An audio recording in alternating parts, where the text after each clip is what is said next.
বাজেটে ভর্তুকির পরিমাণ কমাতে সৌর ও বায়ুবিদ্যুৎ সরঞ্জাম আমদানির উপর আরোপিত শুল্ক কমানোর প্রস্তাব দিয়েছে গবেষণা সংস্থা সিপিডি।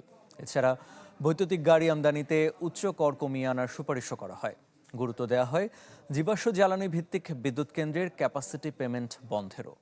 নগদ নিয়ে এলো হার না মানা হার অফার। সর্বনিম্ন 10,000 টাকা রেমিটেন্স নগদে পাঠালে থাকছে স্বর্ণের হার জেতার সুযোগ।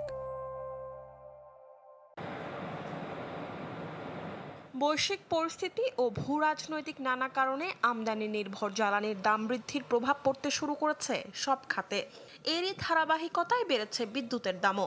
শ্রেডার হিসেবে প্রায় 32,000 মেগাওয়াট সক্ষমতার বিপরীতে নবায়নযোগ্য জ্বালানির ব্যবহার মাত্র 5%।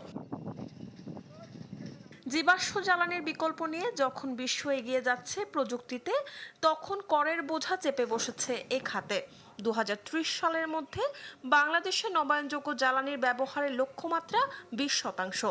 অথচ এলএনজি আমদানিতে 9.5% শুল্কের বিপরীতে লিথিয়াম আয়ন ব্যাটারি সহ বৈদ্যুতিক গাড়িতে করের পরিমাণ 93%।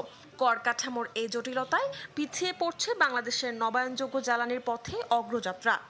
আগামী দিনের এই সবুজ রাজস্ব নীতির অংশ হিসেবে সরকার যেন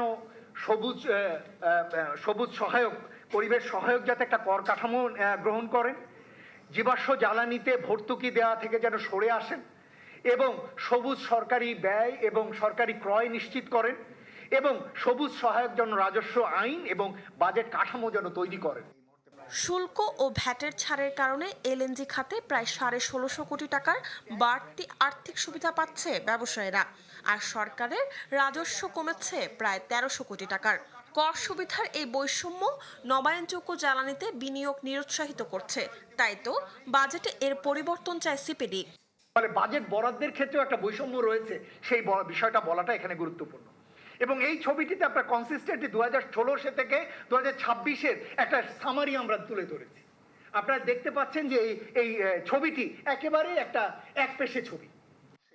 দীর্ঘমেয়াদী জ্বালানি রূপান্তর ও পরিবেশগত টেকসই উন্নয়ন নিশ্চিতে বৈষম্যমূলক শুল্ক নীতি থেকে বেরিয়ে আসতে বারবার তাগিদ দেওয়া হয় আলোচনায়।